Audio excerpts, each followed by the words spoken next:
BD news. Madhya Pradesh में जहरीले cough syrup से अब तक 26 बच्चों की मौत हो चुकी है, जिन पर पूरे देश में चर्चा और सियासत हुई है। कफ सिरप को लेकर कांग्रेस ने भोपाल जिला अस्पताल के बाहर प्रदर्शन किया और उप मुख्यमंत्री राजेंद्र शुक्ल के इस्तीफे की मांग की। भोपाल कांग्रेस के जिलाध्यक्ष प्रवीण सक्सेना का कहना है कि कफ सिरप से 26 बच्चों की मौत हो चुकी है, लेकिन स्वास्थ्य मंत्री ने अभी तक इस्तीफा नहीं दिया है, न इस पर कोई ठोस जांच बैठाई गई है।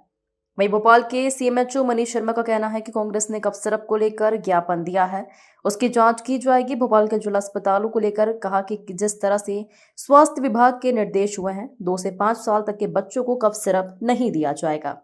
भोपाल शहर द्वारा 1250 अस्पताल के सामने प्रदर्शन किया गया, जिसमें हमने मांग की है कि छिंदवाड़ा में जो 26 बच्चों की मौत हुई है, उसके लिए जिम्मेदार स्वास्थ्य विभाग है, स्वास्थ्य मंत्री है। स्वास्थ्य मंत्री को नैतिकता के आधार पर तुरंत इस्तीफा दे देना चाहिए। मोहन सरकार को इस पे जवाब लेना चाहिए। और ये जो दवाइयां हैं, जिसके अंदर बच्चों को जीवन लाभ देने की दवाइयां हैं, उसके अंदर जहर क्यों बिक रहा था? भोपाल में, छिंदवाड़ा में, पूरे मध्य प्रदेश में ये दवाइयां कैसे पहुंची बिना एफडीए के जांच के? इसकी सब जांच होनी चाहिए। और ये जो मौत 26 बच्चों की हुई है, मैं समझता हूं कि उन 26 बच्चों के परिवार की भी मौत हो गई है, जिन्होंने अपने बच्चों को जन्म दिया और वो अस्पताल ले गए ये सोचकर के हमारे बच्चे डॉक्टरों को दिखाने के बाद, उनके द्वारा लिखी गई दवाएं पिलाने के बाद वो बच्चे ठीक हो जाएंगे। परंतु भ्रष्टाचार मध्य प्रदेश में इतना चरम सीमा पर पहुंच चुका है कि दवाइयों में भी भ्रष्टाचार किया जा रहा है और ऐसी दवाइयां मध्य प्रदेश में बेची जा रही हैं जिसमें जहर है।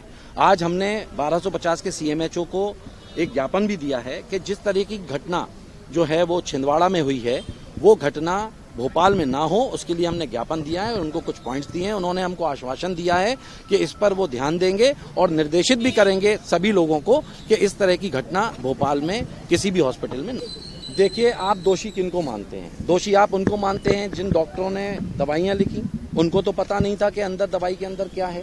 दोषी ये मध्य प्रदेश की मोहन सरकार है, दोषी मोहन सरकार के स्वास्थ्य विभाग है, स्वास्थ्य मंत्री हैं, और ये सब मिले जुले हैं। दवा कंपनियों के मालिकों से जो पैसा आता है, जो 30-40% का कमीशन मिलता है बिना जांचे परखे दवाइयां मध्य प्रदेश में आने का, वो पैसा का बांटा बूटी ये लोग करते हैं। तो ये भारतीय जनता पार्टी की सरकार जो है वो निश्चित तौर पर मौतों पे राजनीति वो कर रही है। कांग्रेस तो सिर्फ आवाज उनकी बनना चाहती है, उन परिवारों की आवाज बनना चाहती है कि जिन परिवारों की बच्चों की किलकारियां, उनके घर की किलकारियां मौत में तब्दील हो गई।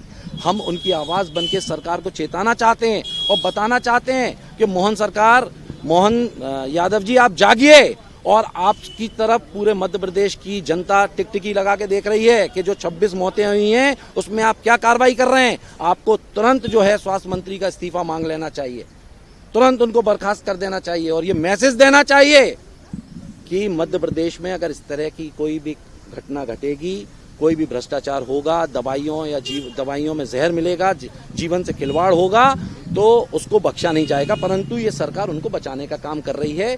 जो बेचारे नीचे की कड़ी के लोग हैं, उन पे कार्रवाई करके ये बताना चाहती है कि हमने कार्रवाई कर दी। कार्रवाई अगर करना है तो स्वास्थ्य मंत्री पे करना चाहिए। हाँ, ये ज्ञापन देने आए थे और अस्पताल में व्यवस्था प्लस वो जो कफ सिरप का मैटर था उस पर, और अस्पताल में और व्यवस्था सुधारने के लिए उन्हें ज्ञापन दिया है। उनका ज्ञापन देख कर सर हम नियमित कार्रवाई करेंगे। सर, कफ सिरप का मामला पूरे मध्य प्रदेश में हाईलाइट है, देश में भी है, तो क्या यहाँ पर जांच करके दिया जाता है दवाई? देखिए, ये चूंकि गवर्नमेंट अस्पताल है और गवर्नमेंट अस्पताल में जितने भी कफ सिरप आते हैं वो पूरे मानक के हिसाब से होते हैं और कॉर्पोरेशन हम लोग को सप्लाई करता है, हर प्रकार से चेक करके करता है। और जो कफ सिरप की बात है वो कॉम्बिनेशन कफ सिरप की बात है, और कॉम्बिनेशन कफ सिरप हमारे अस्पताल में मैंने खुद ने चेक किया, हमारे है ही नहीं। कांग्रेस का सीधा आरोप है कि एफडीए द्वारा जांच नहीं होती है और दवाई भेज दी जाती है। ये उनका आरोप है, उसके जवाब वही दे सकते हैं। हम लोग तो अपने नियम से जो भी कार्रवाई होती है हम लोग करते हैं। सर, यहाँ पे क्या दिशा निर्देश दिए हैं आपने उस घटना के बाद से? नहीं, देखिए, हमें तो जो एसओपी फॉलो करने के लिए आया था लेटर एमडी में एनएचएम का, उसमें ये लिखा हुआ था कि 2 साल से कम की उम्र के बच्चों को कॉम्बिनेशन कफ सिरप नहीं देना है, 2 से 5 साल के बच्चों को बहुत जरूरत हो और ऑब्जर्वेशन के अंतर्गत देना है। तो इसका निर्देश का पालन हम लोग अपने सरकारी और प्राइवेट सब जगह करवा रहे हैं।